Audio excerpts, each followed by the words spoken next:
कहते हैं हमारी ही दुनिया में ना जाने कितनी दुनियाएं और बसती है, मगर इंसान सिर्फ उसे ही मानता है जिसे वो देख सकता है। काली अमावस की रात थी। चारों ओर सिवाय हवाएं और शोर के अलावा कुछ भी नहीं था। राजन को आज घर लौटने में देर हो गई थी। रात के सन्नाटे को वो अपनी साइकिल से चीरता हुआ चला जा रहा था। वह गांव की नदी तक पहुंचा ही था कि तभी उसे नदी के पास एक काला साया दिखाई दिया जो नदी के किनारे पानी को घूरे जा रहा था। इतनी रात को नदी के पास देखकर राजन के ना जाने क्यों रोंगटे खड़े हो गए। उसे ऐसा महसूस हुआ मानो उसके पैर साइकिल के पैडल पर जम गए हो। राजन कपकपाते हुए होठों से बोला, कौन है वहां पर? राजन ने इतना बोला ही था कि अचानक वो साया बिजली की रफ्तार से दौड़ता हुआ राजन के नजदीक आ गया। राजन की नजर जैसे ही उस साये पर पड़ी, उसके हलक से एक भयानक चीख निकल गई। इस घटना के 1 महीने बाद अर्जुन का सारा ध्यान ड्राइविंग पर था। उसकी पत्नी शिखा कार में ड्राइविंग सीट के बगल में बैठी हुई एक मैगजीन पढ़ रही थी। शिखा ने मैगजीन रखकर अर्जुन की ओर देखकर कहा, और कितनी दूर रह गया है तुम्हारा गांव अर्जुन? बस थोड़ी दूर रह गया है, आधे घंटे में हम पहुंच जाएंगे। तुम्हारे चेहरे पर इतनी टेंशन क्यों है? टेंशन क्यों नहीं होगी शिखा, मैंने अपनी माँ को बगैर बताए तुमसे लंदन में शादी जो कर ली। पता नहीं माँ तुम्हें देखकर कैसे रिएक्ट करेगी। डोंट वरी अर्जुन, मुझ पर भरोसा रखो। तुम्हारी माँ को मनाने की जिम्मेदारी मेरी है। आई होप शिखा ऐसा ही हो। यकीन मानो अगर ऐसा हुआ ना तो मेरे ऊपर से एक बहुत बड़ा बोझ उतर जाएगा। अब मुस्कुरा भी दो यार। अच्छा, तुम बता रहे थे कि गांव में तुम्हारी बहुत बड़ी हवेली बनी हुई है, कुछ बताओ ना अपनी हवेली के बारे में। अरे 15 मिनट में हम वैसे भी पहुंचने वाले हैं, तुम खुद देख लेना। कुछ ही देर में अर्जुन अपने गांव वीरपुर अपनी हवेली में खड़ा हुआ था। अर्जुन की माँ अर्चना देवी अर्जुन के स्वागत के लिए हवेली के बाहर खड़ी हुई थी। अर्जुन ने दौड़कर अपनी माँ के पैर छुए और डरते हुए बोला, ये शिखा है माँ, मेरी पत्नी। हम दोनों ने लंदन में शादी कर ली। अर्जुन की बात सुनकर अर्चना देवी मुस्कुराकर बोली, कोई बात नहीं बेटा, एक ना एक दिन तो तुझे शादी करनी ही थी। इतना बोलकर अर्चना ने अपनी बहू को गले लगा लिया और वो अंदर आने का इशारा करती हुई वहां से चली गई। अर्जुन को अपनी माँ का ये बिहेवियर देखकर बहुत ज्यादा हैरत हुई। उसे उसकी माँ इस बार बहुत बदली हुई सी लगी। अर्जुन पूरे 10 साल बाद लंदन से आया था। अर्जुन उन्हीं ख्यालों में खोया हुआ था कि उसके कानों में उसकी पत्नी शिखा की आवाज टकराई। अब क्या बाहर ही खड़े रहने का इरादा है क्या? अंदर नहीं चलोगे? कौन से ख्यालों में गुम हो गए? मुझे लगा था माँ को मेरी शादी के बारे में जानकर बुरा लगेगा, मगर माँ को तो जैसे कोई फर्क ही नहीं पड़ा। अजीब आदमी हो। ये तो अच्छी बात है, मुझे मेहनत करने की जरूरत ही नहीं पड़ी। चलो अब अंदर भी चलो। अर्जुन और शिखा अंदर की ओर चले गए। अर्जुन ने देखा कि उसकी हवेली में सन्नाटा पसरा हुआ था। उसे याद था कि उसकी हवेली में बहुत सारे नौकर चाकर हुआ करते थे। डाइनिंग टेबल पर डिनर के दौरान अर्जुन अपनी माँ से जो बोला वह सुन उसकी पत्नी शिखा और रहस्यमय अंदाज में मुस्कुराकर लगातार देखे जा रही थी। माँ, हवेली के सारे नौकर कहाँ गए? मैंने सबको छुट्टी दे दी बेटा। लेकिन क्यों माँ, तुम्हें तो काम करने में बहुत ज्यादा तकलीफ होती होगी। नहीं बेटा, मुझे कोई तकलीफ नहीं होती। कुछ वक्त से मुझे सुकून और सन्नाटा अच्छा लगता है। अर्जुन इससे पहले अपनी माँ से कुछ कहता कि उसकी माँ ने उसे बोलने से रोक दिया। अर्जुन चुपचाप खाना खाने लगा। खाने के बाद अर्जुन और शिखा बेडरूम में चले गए। अर्जुन बेड पर सोच में लेटा हुआ था कि अचानक शिखा अर्जुन से लिपट गई और वासना का तूफान अपने चरम पर पहुंच गया था। अचानक शिखा को दरवाजे पर 2 लाल लाल आंखें दिखाई दिए। उसे ऐसा लगा जैसे कि कोई उसे देख रहा हो। शिखा ने तुरंत बेड से उठकर अपने कपड़े पहन लिए। क्या हुआ शिखा? अर्जुन, मुझे ऐसा लगा जैसे कोई हम दोनों को देख रहा हो। पागल हो गई हो क्या? हवेली में सन्नाटा पसरा हुआ है, एक भी नौकर चाकर नहीं है। तुम्हें वहम हुआ होगा। तुमने तो सारा मूड खराब कर दिया शिखा, अब सो जाओ। उस रात अर्जुन तो गहरी नींद में सो गया, मगर शिखा की आंखों से नींद कोसों दूर थी। अगली सुबह शिखा जल्दी उठकर किचन की ओर चली गई, मगर उसने देखा कि उसकी सास अर्चना नाश्ता तैयार कर चुकी थी। माँ, आपने तकलीफ क्यों की? मुझे बुला लेती आप। शिखा की बात सुनकर उसकी सास अजीब से अंदाज में शिखा की ओर देखने लगी। उनके देखने के अंदाज में पता नहीं ऐसा क्या था कि शिखा को अपने रोंगटे खड़े होते हुए महसूस हुए।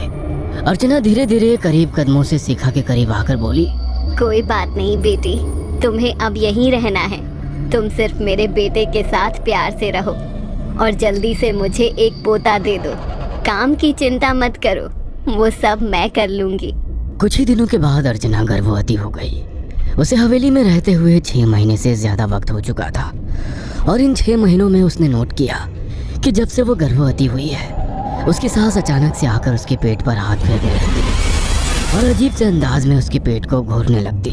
शिखा ने तंग आकर अर्जुन से कहा, अर्जुन, मुझे तुम्हारी माँ का बिहेवियर बड़ा अजीब लगता है। तुम्हारी माँ जब देखो मेरे पेट पर आकर हाथ फेरती रहती है। अरे माँ को अपने पोते के आने का बेसब्री से इंतजार है शिखा, इसमें अजीब लगने वाली क्या बात है? मैं तुम्हें कैसे समझाऊं? मैंने माँ की आंखों में एक अजीब सी चमक देखी है। कैसी चमक? शिखा के मुंह से अचानक से एक अल्फाज निकल गया, जैसे किसी डायन की आंखों में होती है।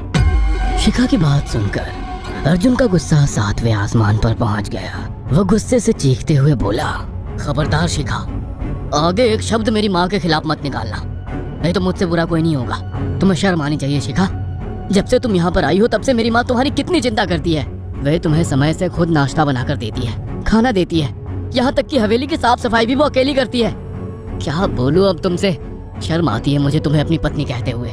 इतना कहकर अर्जुन गुस्से से कमरे से निकल गया। शिखा अर्जुन से बहुत कुछ कहना चाहती थी मगर कह नहीं पाई। उसने महसूस किया था कि चाहे कितनी भी तेज आंधी और तूफान आए मगर हवेली के अंदर धूल की एक परत तक नहीं जमती थी और दिन ब दिन अर्चना के चेहरे की झुर्रियां कम होती जा रही थी। ऐसा लगता था मानो वो जवान हो रही हो। शिखा के अब 9 महीने कंप्लीट हो चुके थे और एक रात अचानक उसे प्रेगनेंसी पेन होने लगी। वो दर्द से तड़पने लगी। ये देखकर अर्जुन घबरा गया। वो दौड़ा दौड़ा माँ को बुलाकर लाया और बोला, माँ, हमें तुरंत शिखा को किसी अच्छे हॉस्पिटल में एडमिट कराना होगा। अर्जुन ने देखा कि उसकी माँ ने उसकी बात को सुना ही नहीं।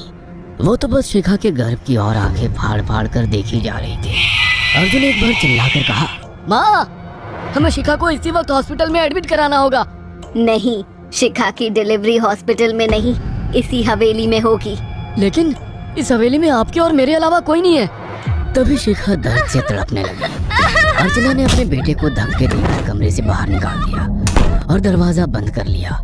अर्जुन हक्का बक्का रह गया। अर्जुन दौड़ता हुआ गांव की ओर गया। उसने देखा कि गांव में एक पेड़ के नीचे गांव के सभी बुजुर्ग इकट्ठे थे।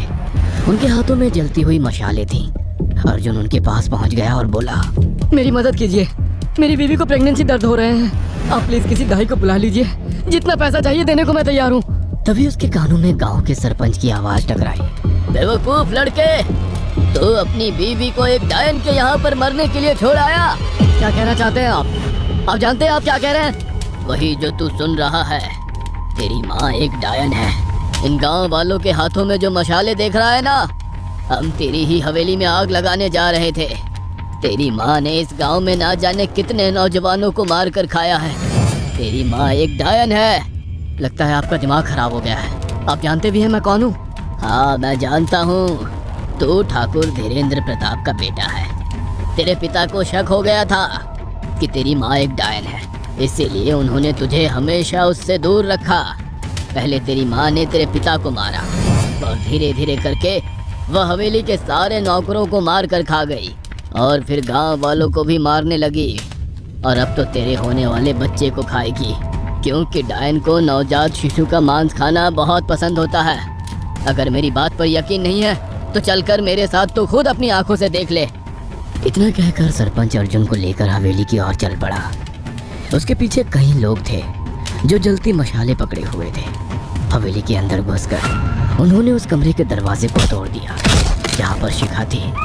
कमरे का मंजर देखकर अर्जुन के रोंगटे खड़े हो गए। उसने देखा कि उसकी माँ एक बेहद भयानक रूप में उसके बच्चे का मांस खा रही थी और उसकी पत्नी शिखा फर्श पर मरी हुई पड़ी थी और पूरा फर्श खून से लाल था। अर्जुन को अपनी आंखों पर यकीन नहीं आ रहा था कि तभी उसकी माँ उसके ऊपर झपटी। सरपंच ने चीखकर कहा, अरे इस डायन को आग लगा दो, जिंदा जला दो इसे और साथ ही इस हवेली को भी। सभी लोगों ने जलती हुई मशालें डायन के ऊपर फेंक दी।